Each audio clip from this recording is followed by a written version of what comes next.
Hey, my name is Kinsey, and I am the owner of the Sound Space in San Diego, California. I'm a sound healer. I do other things as well because I'm a real human being. Just kidding. That was rude. I didn't mean that. This is literally what I do for a living. I just also do Reiki and like private session. Anyways, today I'm going to teach you guys about mallets and how to play the crystal alchemy bowls. This also does apply to the frosted bowls, but I am going to forewarn you that not all of this applies, and all of this is just my opinion. This is just how I play.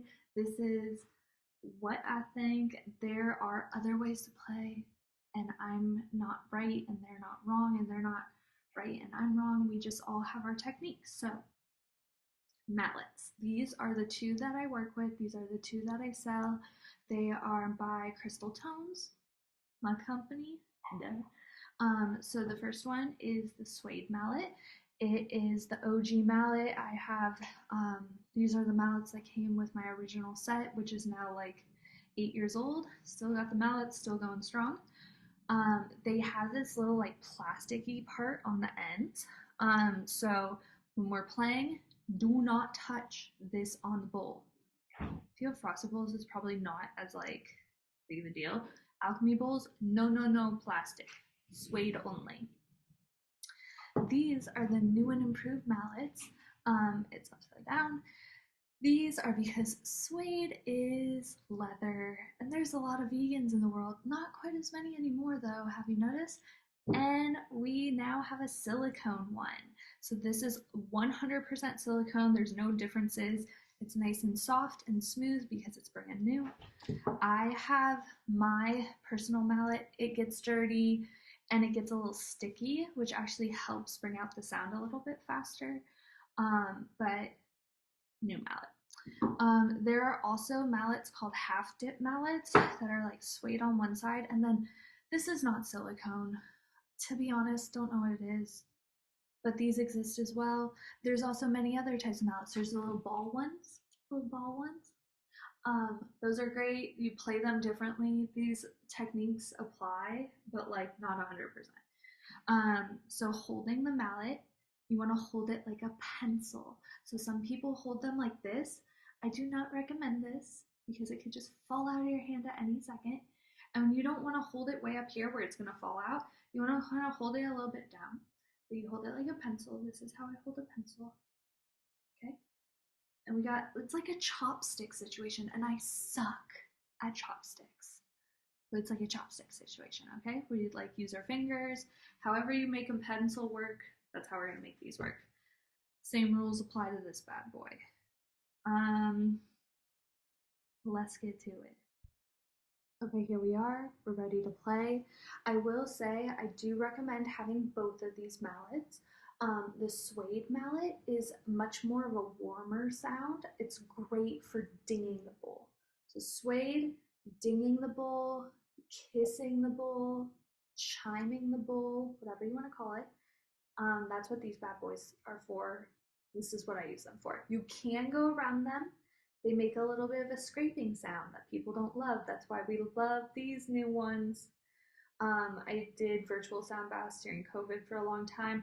The scraping, oh, my OG clients, you guys were godsend. So these newer mallets don't make that scraping noise. However, they're not the best dingers. I'll try to remember to give you an example. But when you ding them, the sound is a little bit more like plasticky sounding. And what else? Not as many like sounds come out. So this creates a lot of warm, beautiful harmonics. Sonic mallet, silicone mallet, kind of like it's just a ding. So here, let's do it. Well, let me show you how to play first. So you're holding it like a pencil.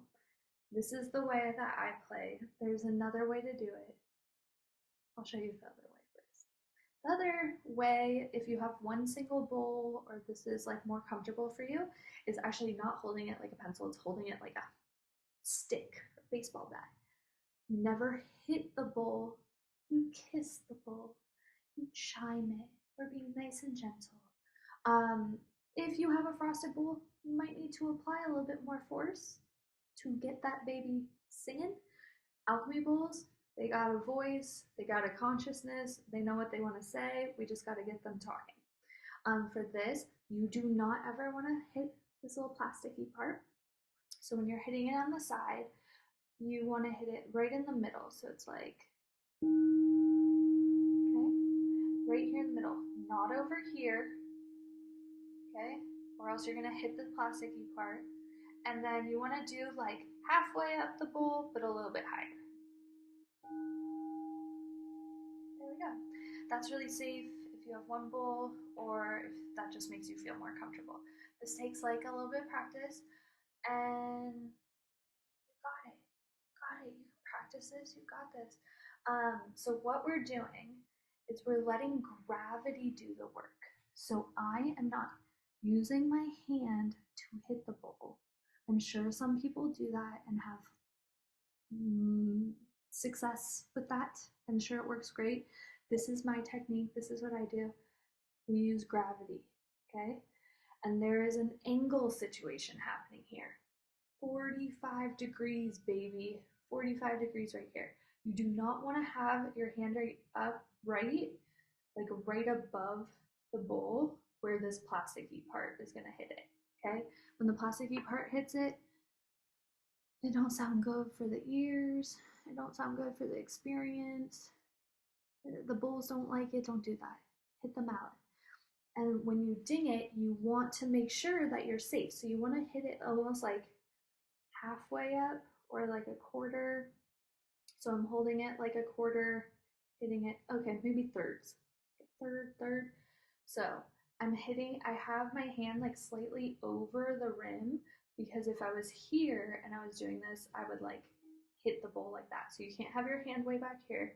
You don't want it right up here. You want it a little bit past, okay? And more past is gonna, oh geez, Louise, is gonna be a little bit more sound, I guess. More gravity is able to take place, okay? So I like it right here. Just give them a ding. Drop the mallet. Just let your fingers loose and it just dings, okay?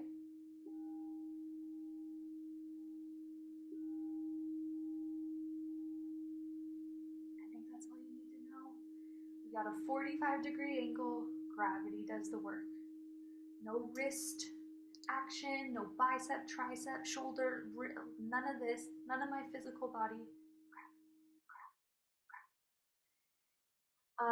Also, forewarning you, I do not have my nice fancy microphone plugged in right now, so this is just my good old MacBook Pro speakers. Might not sound like the best quality, and you might not hear the entire sound. Often these types of speakers, wow, this is dusty, kind of like catch a little bit of the beat, so we'll see. With going around the bowl, or singing the bowl, or ringing the bowl, whatever you want to call it, we use the silicone mallet so that we avoid the scrapiness of this bad boy. And hold it like a pencil, hold it, quarter down, not way up here, not like down here, it's like here, okay? And then it is, right, this is the one that I have a little bit harder of a time like explaining to people, so that's why I want to show you. It is a wrist and an arm situation. So you don't want to do it with just your wrist. This can't be good for your joints, I can only imagine. And you're like constantly like changing the angle that's happening. So you kind of want to keep the angle the same. And when you're going around, it's like an equal pressure, equal speed situation. So if you slow down, the sound's gonna stop. If you go really fast, the sound's gonna get really loud. If you apply more pressure, louder sound, less pressure, not as loud of a sound. If you find that you're going around and it gets really loud, really fast, go slower. Or, kind of use these other back fingers to like take the pressure off a little bit. I think that's the best way to explain it. So I'm starting this bad boy off from scratch. So, let me get my phone out of here, Jesus. no sound is happening, and we're going around.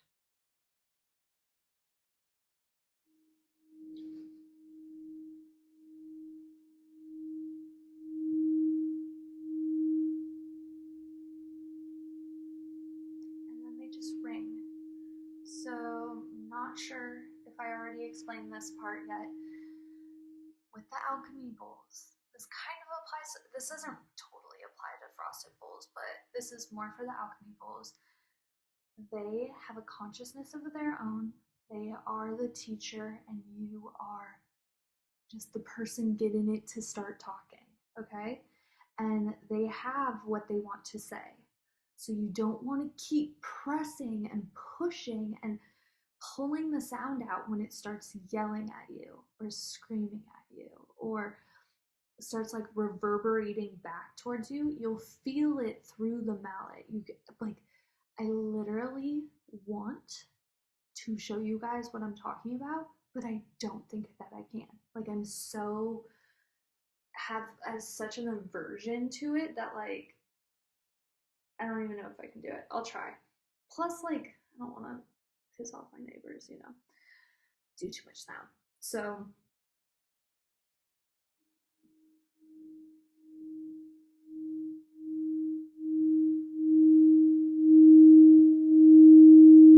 see, I naturally like just slow down. It's like I can't even keep going. If you want to have your bowls like stop making sound, you just slowly swipe them up.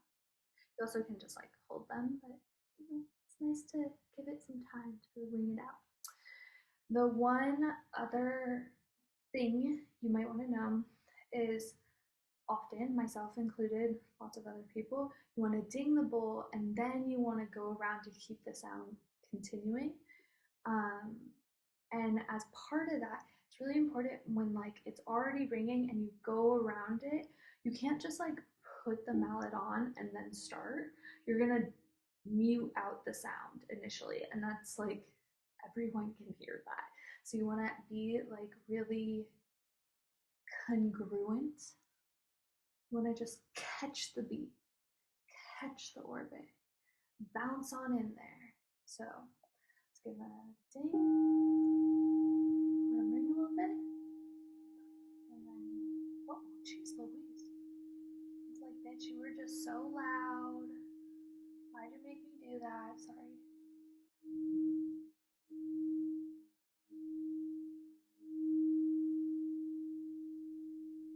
What else do I need to tell you guys? And with the alchemy bowls too, really important to note that if you're coming from frosted bowls to the alchemy bowls, the alchemy bowls take they take no pressure to play, no arm like exhaustion or anything like that. And you don't need to be going around and around. All you need to do is get it to start talking and then take it off. And sometimes that can be really fast. You might do it like, well, this wasn't fast because it wasn't ringing yet. And if you're going kind of fast and you slow down abruptly, that will also like mute the sound. So you just want to like go. And if you want to play for a long time, if you do want to like, you know, be singing or something and like just be going around, really slow and like no pressure. Okay. So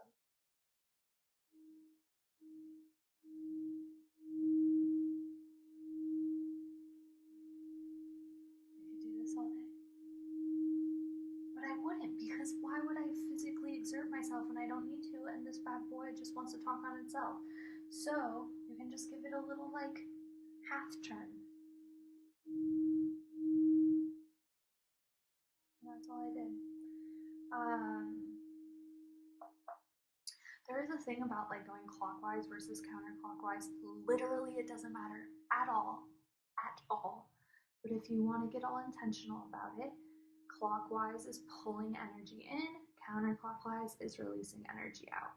So you can use that as like part of your thing that you're doing. If you're working on yourself or on a client or in a class, you might want to like anchor in some energy and then release it. No, you probably want to release some energy out and then anchor something new in.